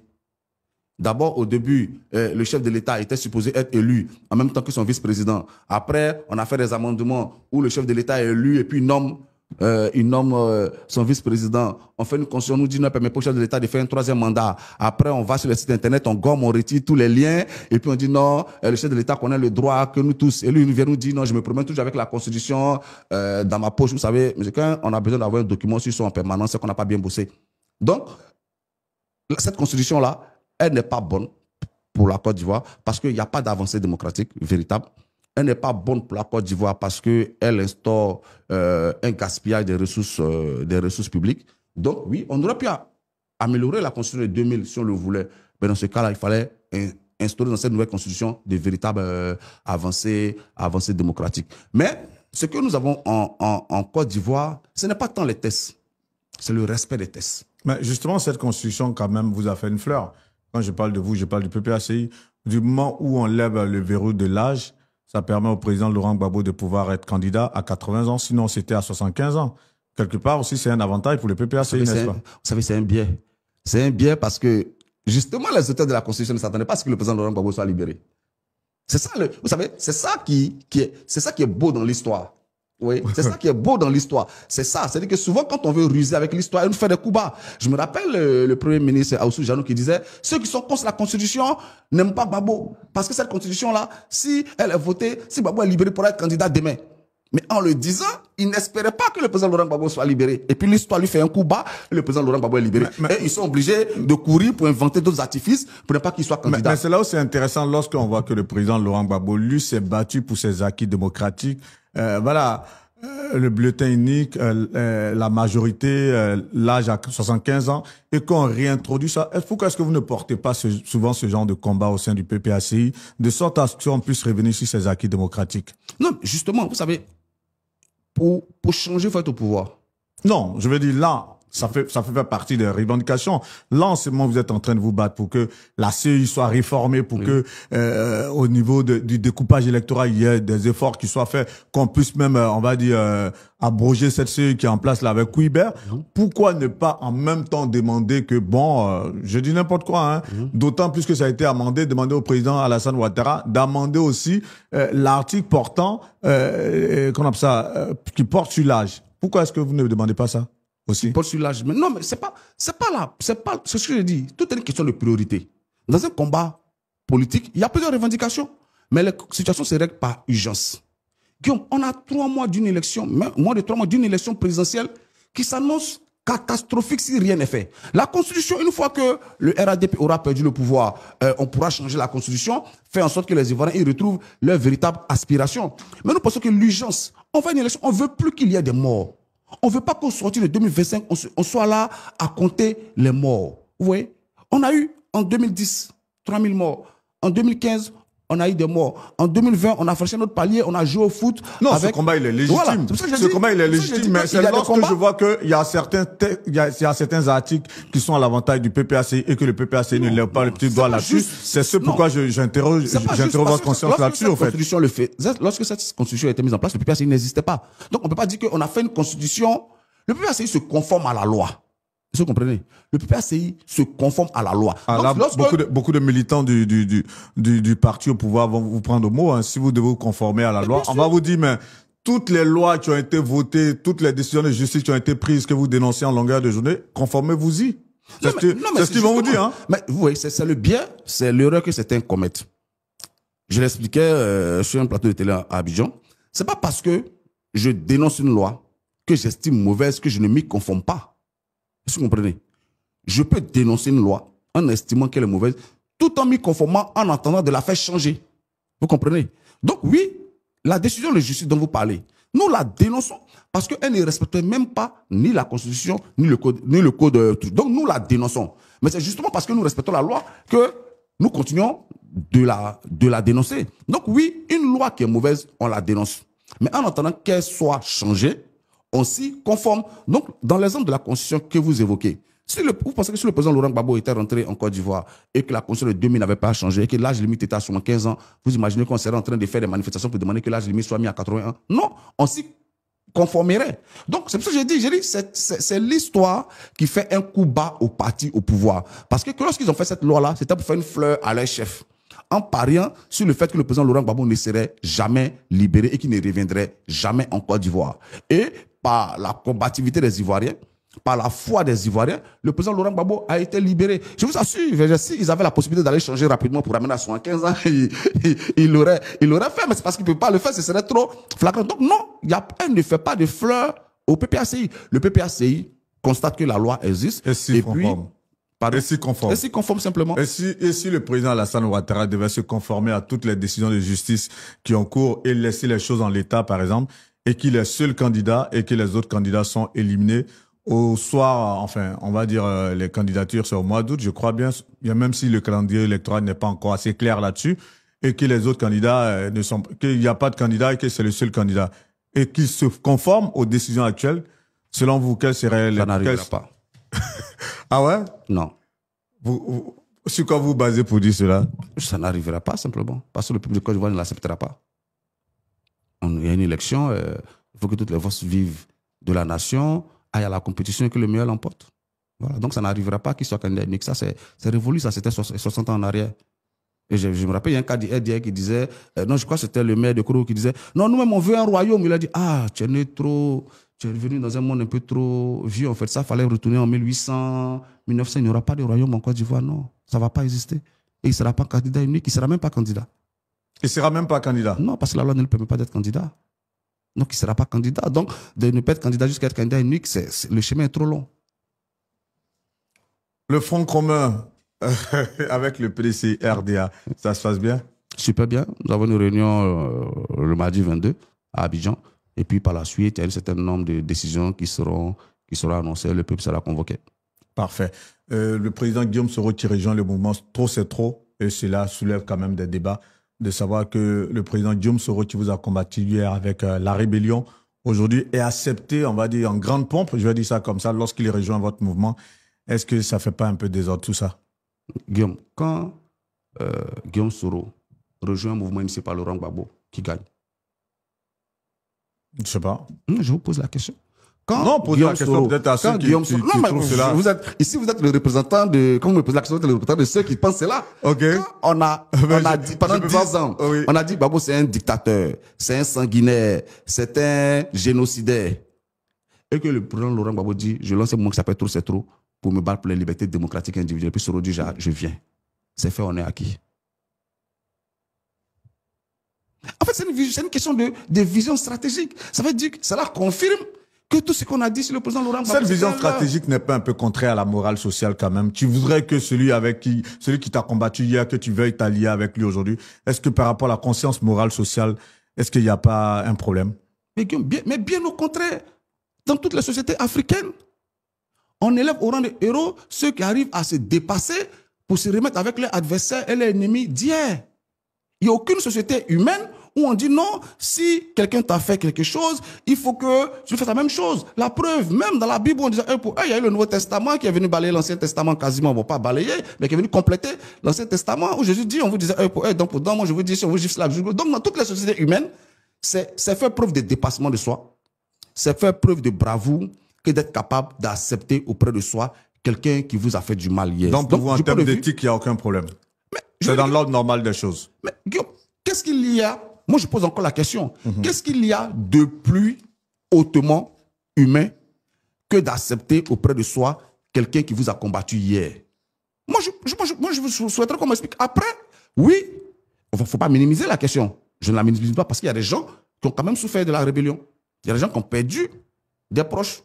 Il y a eu des vies qui ont été détruites par la rébellion. Donc que ces personnes-là ne soient pas d'accord, oui, c'est compréhensible, mais il est de notre devoir de leur expliquer qu'il y a urgence à la matière. Il y a urgence en Côte d'Ivoire. Il y a une urgence. Il faut créer un rempart contre la dérive dictatoriale du pouvoir.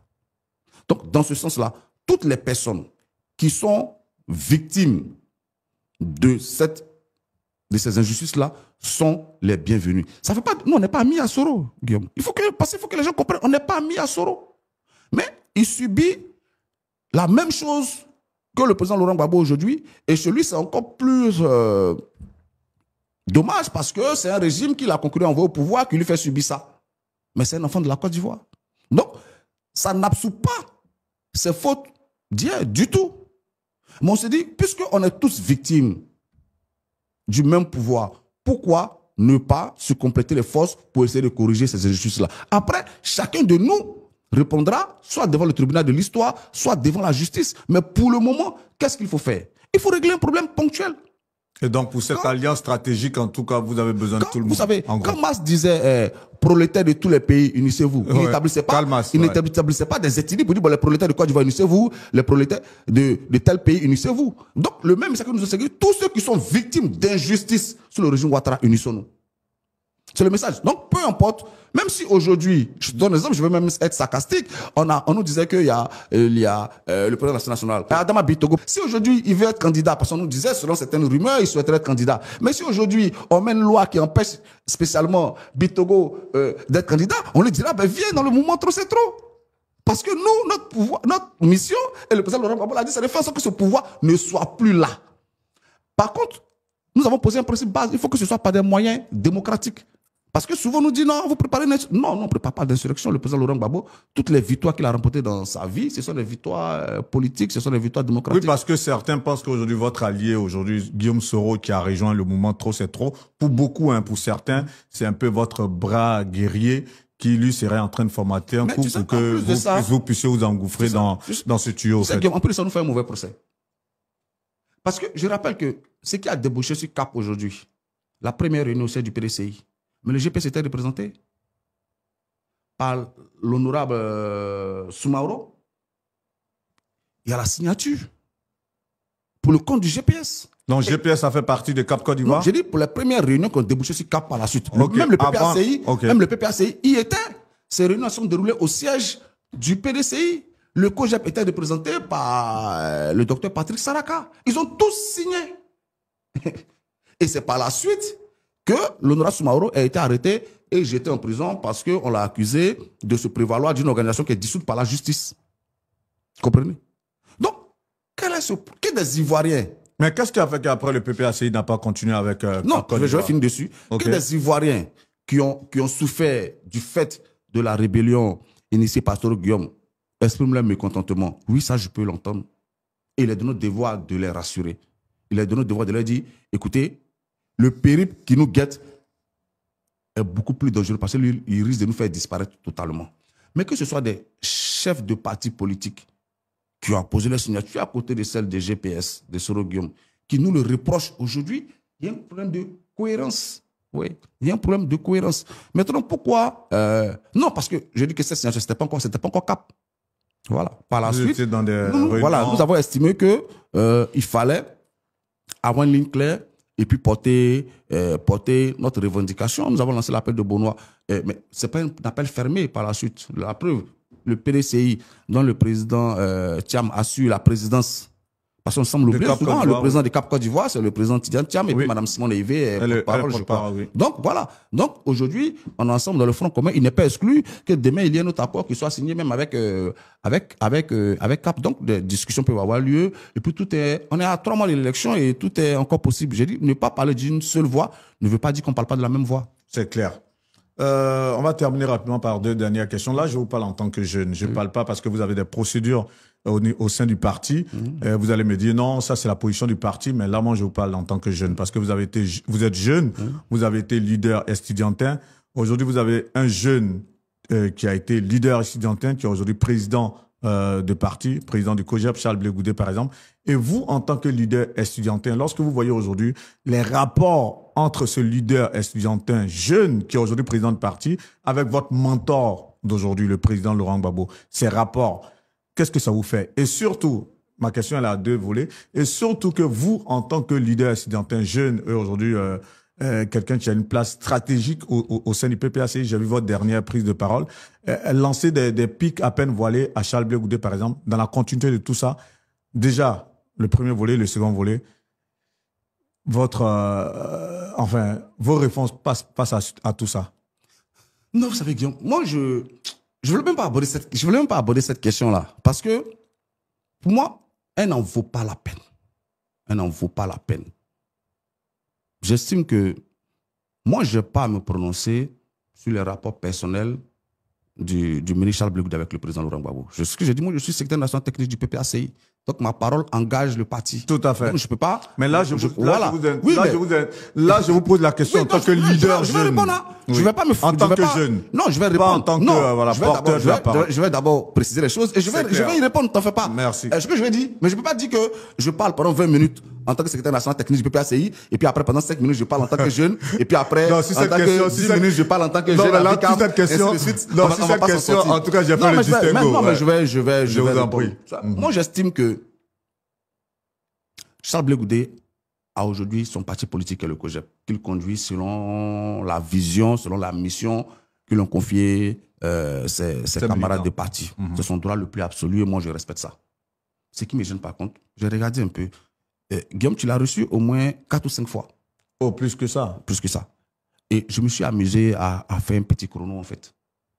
Mais le temps que vous passez à parler des questions internes, on ne m'a pas appelé, on n'a pas dit mon nom.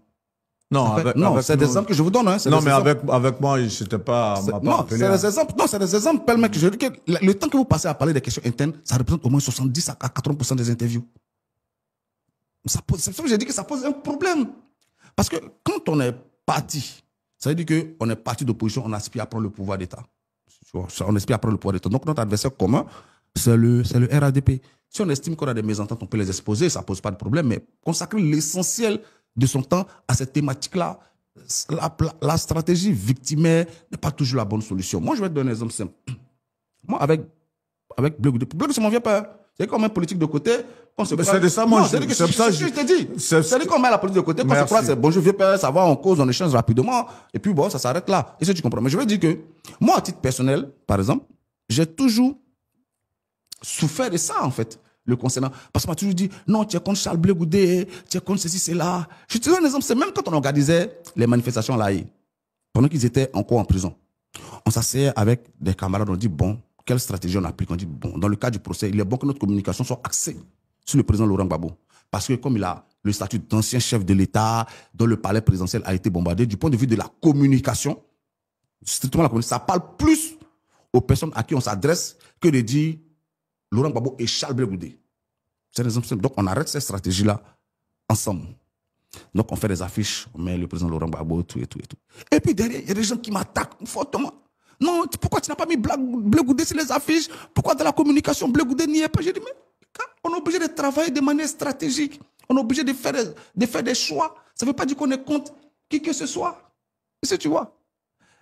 Même quand les cadres du COJEP avaient des activités en France, on y a participé, on y a contribué, même financièrement. À l'ouverture du procès, celui qui était alors, qui assurait l'intérim de Charles Blé Goudé de la tête du COJEP, c'était le professeur Nobou. Yacinthe. Il était à Paris, c'est mon vieux poste, on s'est vu. Financièrement, on a contribué. Tu comprends? Donc, il n'y a pas une action du COJEP en tant que parti politique. Vous pouvez demander à celui qui je ne sais pas si c'est lui qui, j'ai toujours même à Zap Crasso, qui était le représentant du COJEP en France, demandez-lui, il vous dira, que ce soit financièrement, que ce soit humainement, on contribue aux activités du COJEP. Vous comprenez? Quand Charles Blé Goudé est sorti de prison, mais avant qu'il sorte de prison, je vais vous donner un exemple qui est anecdotique, mais qui peut vous donner l'exemple de ce que c'est. Quelques jours avant, il y a je crois que c'était sa chef de cabinet, mais une amie qui travaille avec lui qui m'appelle, qui me dit, bah, écoute, il y a une vidéo qui circule où tu tiens des propos très injurieux contre Charles Blé Goudé. Je dis, moi, c'est pas possible. Elle m'envoie la vidéo, j'écoute, je lui dis, mais attends, toi, t'es mon ami, tu connais ma voix. Donc, tu n'as même pas besoin de m'appeler. Tu peux certifier que ce n'est pas moi. Mais pendant que elle me passait cet appel-là, elle était avec le ministre Charles Blé Goudé, elle était sur le haut-parleur. Tu vois. Et quelques semaines après, je vais voir le ministre Alaé, parce qu'il était sorti de prison, il était à son hôtel, je vais le voir, on passe toute la journée ensemble. Puis je lui dis, mais attends, pourquoi on m'appelle pour ça alors que on sait tous que c'est pas moi qui parle là. Il dit, non, il faut laisser ça. Tu sais, les gens, ils viennent ici, gâter ton nom à chaque fois. Ils ne savent pas, mes gars là, qui pour la maison. Il dit, mais il faut la parler. On ne peut pas faire ça. On ne peut pas faire ça. Qu'est-ce que tu comprends? À la suite, ils sont arrivés, non, c'est Fan qui peut combattre Charles Blé Goudé, il est contre lui. Et Guillaume, il y a des choses qu'on ne peut pas dire devant les écrans. Mais ce n'est pas vrai. Tout le temps que Charles Blé Goudé a passé à La Haye, on était avec lui. Mais j'ai compris que c'est le syndrome de la citadelle assiégée. C'était, il faut construire une stratégie où tout le monde est contre nous, tout le monde veut avoir notre peau, et puis ça contribue peut-être à resserrer les liens entre eux, en fait. Mais ça ne résiste à aucun fait. Tu vois, Charles Blé Goudé, je le dis, c'est un vieux père. Donc il y a des choses dans lesquelles je ne veux pas rentrer dans les médias. Est-ce que tu comprends? Moi, il y a des gens qui sont venus me voir. Ah, il y a tel problème aujourd'hui avec ton vieux père. Il faut voir qui tu peux voir pour qu'on règle. On s'en va, on voit, on règle. À Paris, ici, ces personnes-là sont vivantes. On va, on règle. Et puis après, le même jour, tu as des gens qui sont fait vidéo pour dire non, lui, il est comme ça, Blé Goudé. J'ai dit, mais soyons un peu sérieux. Soyons un peu sérieux. C'est pas tout. C'est pas tout. Comme lui, il aime les proverbes. C'est pas tous les linges qu'on sèche au milieu de la cour. Il y a des linges qu'on sèche au milieu de la cour, puis il y a des linges qu'on sèche dans la maison. Donc, c'est pour ça que je ne veux pas m'étendre sur ce sujet-là. Parce que certains, soit dans son entourage, soit lui-même, ont conçu cette stratégie victimaire-là. Dans quel objectif, je ne sais pas. Mais personne ne complote contre Charles Blé Goudé. Vous estimez qu'il se victimise? Oui, beaucoup en fait. Beaucoup. Et il aurait quoi à gagner en se victimisant? Mais je dis, c'est de la stratégie. Hein. C'est de la stratégie. Quand on se présente comme victime, souvent quand le chef de l'État dit... Vous savez ce que... laisse-moi finir juste ça. Okay. Quand le chef de l'État actuel dit, il y a quelques années en arrière, on ne veut pas que je sois candidat parce que je suis musulman du Nord. Quel est l'effet que ça produit? C'est que tous ceux qui sont du Nord, tous ceux qui sont musulmans se sentent solidaires de lui parce qu'il n'y a rien qui touche plus à l'homme que lorsqu'on parle à son appartenance ethnique ou religieuse, mais c'est une stratégie aussi victimaire. Vous savez que par rapport à ce cas, le langage populaire dit, par exemple, le président Laurent Gbagbo n'a pas reçu Afin N'Guessan, le problème c'est Afin N'Guessan.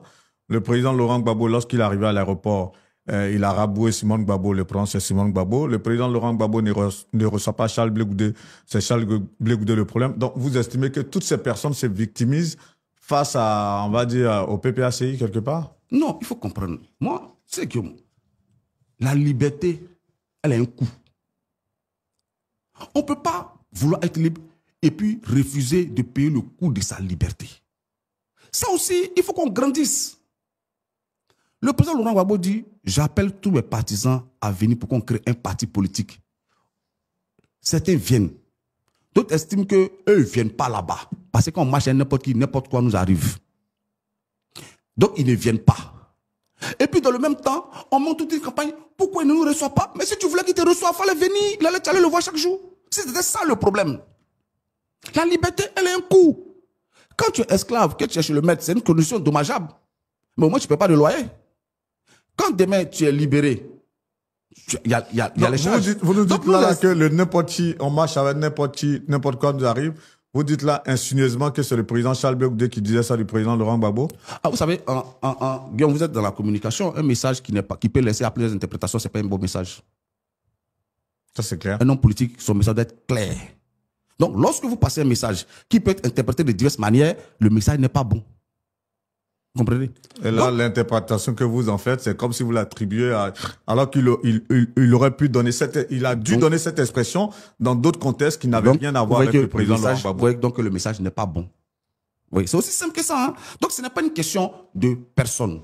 Oui. Ce n'est pas une question de personne. Moi, je l'ai déjà expliqué. Je ne veux pas revenir sur cette question parce qu'on a des challenges qui nous attendent qui sont beaucoup plus importants. Non, c'est clair qu'on a fait le tour de la question. Il était important pour moi, en tant que jeune, le ministre Charles Blé Goudé, de pouvoir vous prononcer sur ce sujet. Il sait où se trouve sa place. Et puis, il sait ce qu'il doit faire pour occuper sa place. Il sait ce qu'il a à faire. Malheureusement, aujourd'hui, ce n'est pas ce qu'il fait pour le moment. Ce n'est pas ce qu'il fait pour le moment. Mais personne n'est contre lui. Personne ne lui en veut. Oui. Vous avez parlé de l'aéroport. Moi, j'y étais. Moi, j'y étais à l'aéroport. Simone Veil n'a jamais été rabroué. Ouh, c'était en direct à la télévision, hein? Guillaume, je te dis ce que je t'ai dit là. Moi, j'y étais pas, mais c'était en direct à la télévision. Moi, j'étais à l'aéroport. Tu sais, cette question-là, les gens en parlent. Moi, vous avez vu la concernée. Elle a fait des interviews. Ce que je dis là, c'est pas moi qui le dis. Elle-même, elle a fait des interviews. Elle a dit, le président Gbagbo ne m'a jamais chassé. Dans Fraternité Matin. Vous pouvez retrouver cette interview-là. Oui. Donc, moi, j'y étais. Parce que une image peut dire beaucoup de choses. Mais moi, j'y étais. Et je sais ce que j'ai vu de mes 2 yeux. Et puis après, j'ai vu... Qu'est-ce que vous avez vu? Mais non, il n'y a pas... Tu sais, ce jour-là, déjà, le président Laurent Gbagbo était supposé descendre au pavillon présidentiel. Ils ont fait atterrir l'avion un peu plus loin. Ça supposait quoi? Qu'il devait prendre des marches, d'abord monter, et puis prendre des marches ensuite pour redescendre. Il y a eu un cafouillage monstre. La sécurité a failli ce jour-là. La sécurité de l'aéroport a failli ce jour-là. Imagine, tu sais que le président Gbagbo dans l'escalier, il a failli tomber au moins 2 fois. Parce que pendant qu'il descendait, des gens, il y avait une masse derrière qui poussait. Tu vois? Je ne vais pas revenir cet épisode-là parce que je veux donner une chance à ce que le sujet soit plus porté sur ce qu'on va faire avec le Front commun, parce que c'est de ça que j'ai envie de parler. Mais j'ai été rassuré par la suite lorsque j'ai vu Simone Veil, qui a dit non. On ne m'a pas raboué, le président Gbagbo ne m'a pas chassé. C'est elle-même qui le dit, je cite, c'est elle-même ses propres propos. Avec le président Afin Guessan, il y a eu quand même une certaine rupture. Il y a eu une rupture qui a duré. Donc, je pense que les plaies sont en train de se soigner. Les plaies sont en train de se penser. Donc, je n'ai pas envie de m'étendre encore dessus. Mais ce qu'il faut comprendre, c'est qu'on n'a aucun intérêt à vouloir faire passer le président Laurent Gbagbo pour un ingrat, pour quelqu'un qui serait pas reconnaissant. Mais Guillaume, quand tu veux que le président Gbagbo te reçoive, assainis au moins ton entourage. Tu ne peux pas te balader chaque jour avec des gens qui l'insultent et puis souhaiter dans le même temps qu'ils te reçoivent. Ça aussi là, corrigeons-nous, on n'est plus... Lui, il estime que c'est l'entourage du président Laurent Gbagbo qui l'empêche de voir le président Laurent Gbagbo aussi. Hein. Mais ce serait à raison. Vous jetez les responsabilités à bien niveau. Mais ce serait non, je ne jette pas, je dis ce serait à raison. Parce que quand des hauts cadres de ton parti insultent constamment le président Laurent Gbagbo, il est normal que nous qui sommes au PPACI près du président Gbagbo, on dise non, attention là, on n'est pas d'accord. Parce que quel message ça renvoierait? De quelqu'un qu'on peut insulter, qu'on peut banaliser, et puis le lendemain, on va faire des photos avec lui. Non, on ne l'accepte pas. Mais peut-être que le temps d'attendre, c'est vrai qu'on aurait pu faire 1 heure, 2, on a fait plus, oui. Là, ça fait plus d'1 heure qu'on tourne. Oui. Le chapitre Charles Blé Goudé, on peut en parler pendant plus d'1 heure de temps. Mais je veux dire, lorsque quand même, depuis tout le temps où Charles Blé Goudé est rentré en Côte d'Ivoire en novembre 2022, et qu'en novembre 2025, il estime qu'après quelques temps, il allait voir les chefs de village à Gagnoa pour pouvoir rencontrer son père, comme il le dit, sur tous les plateaux. Arrivé à un moment, peut-être ça devient excessif, et peut-être certainement son entourage que vous pointez du doigt ici, cet entourage s'est dit, bon, ça commence à être un peu exagéré, alors qu'en même temps, vous êtes aussi dans des guerres...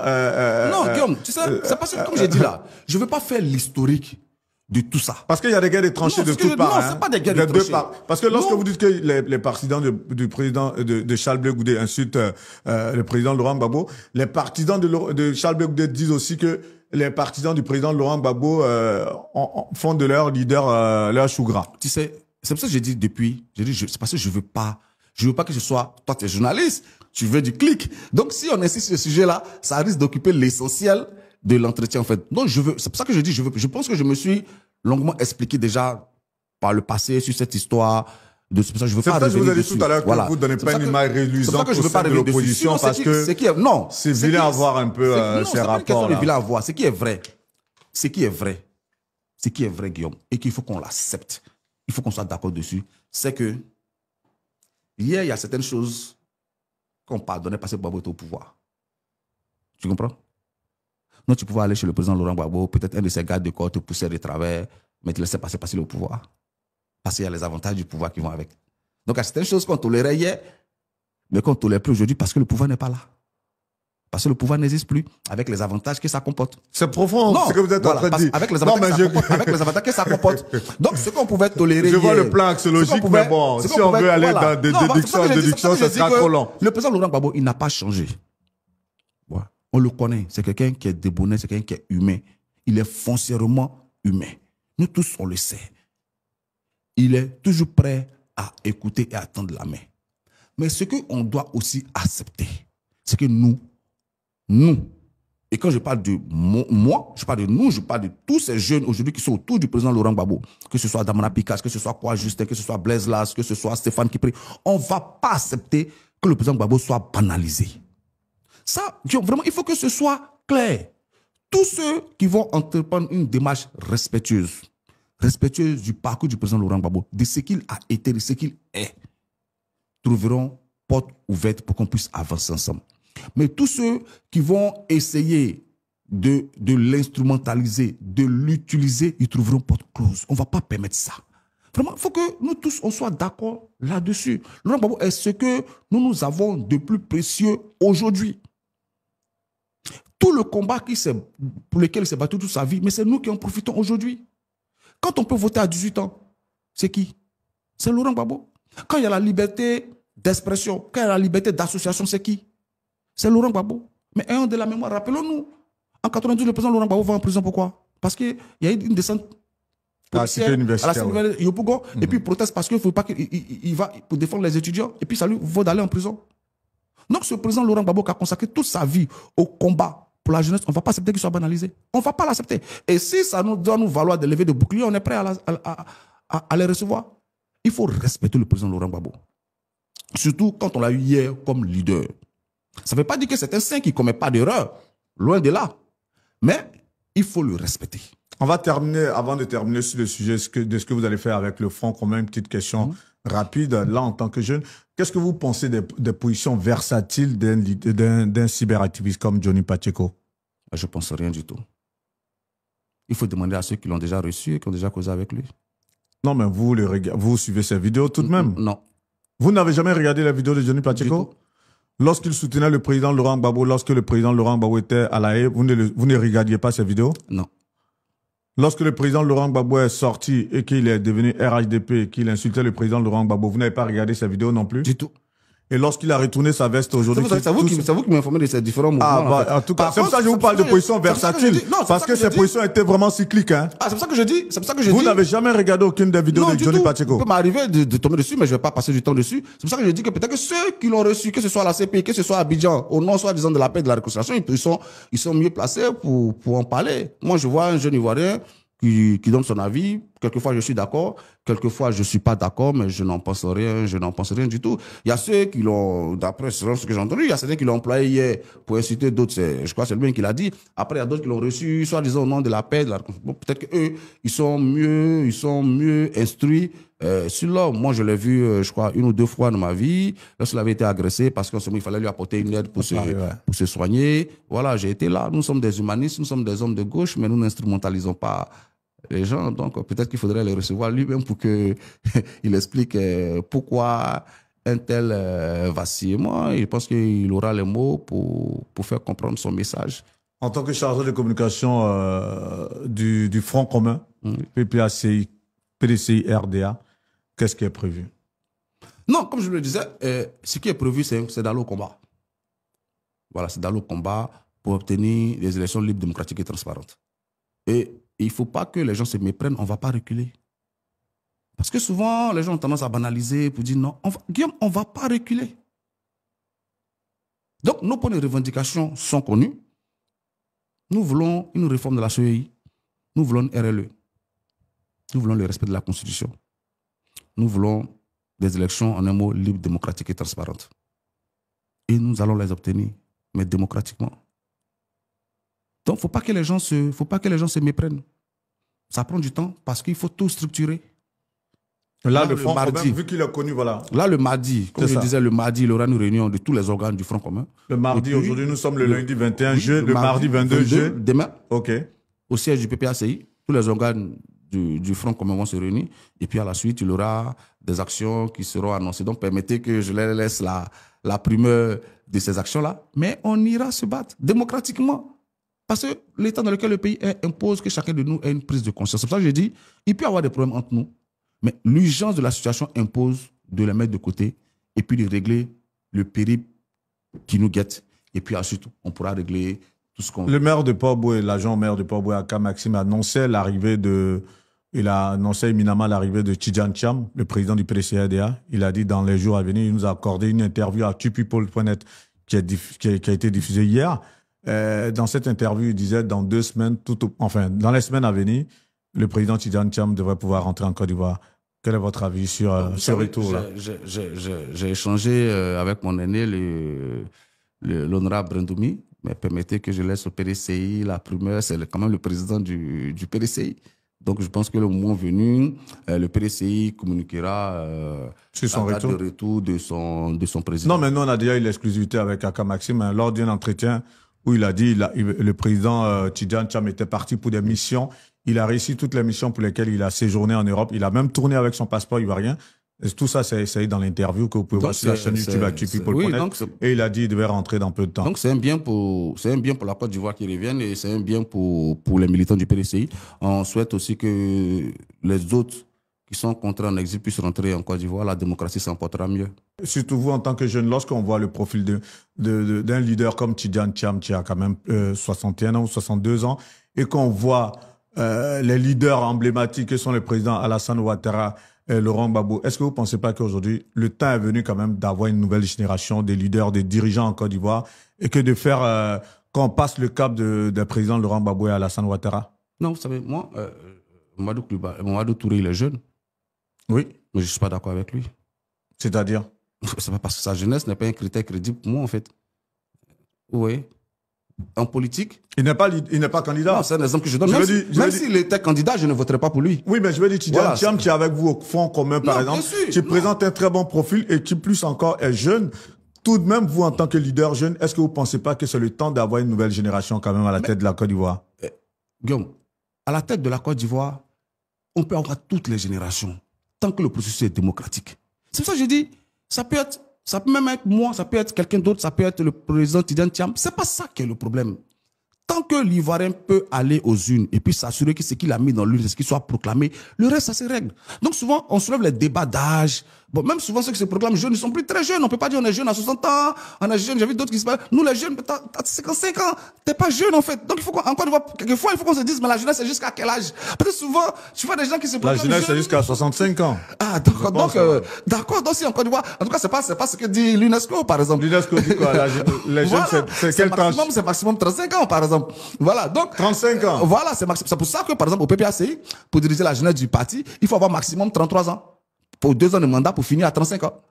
Au-delà de 35 ans, on ne peut pas être responsable de la jeunesse du PPACI. Donc souvent, je vois des interviews où des gens viennent, non, nous, la jeunesse, mais tu as 55 ans, tu as 60 ans, tu fais quoi? Moi, j'ai 40 ans, j'ai la quarantaine, je ne suis même pas dans la structure des jeunes du parti, je ne peux même pas y militer. Donc tu vois, encore une fois, le principe qu'on a... Après, quand même, voyons les tranches selon les réalités quand même sociologiques.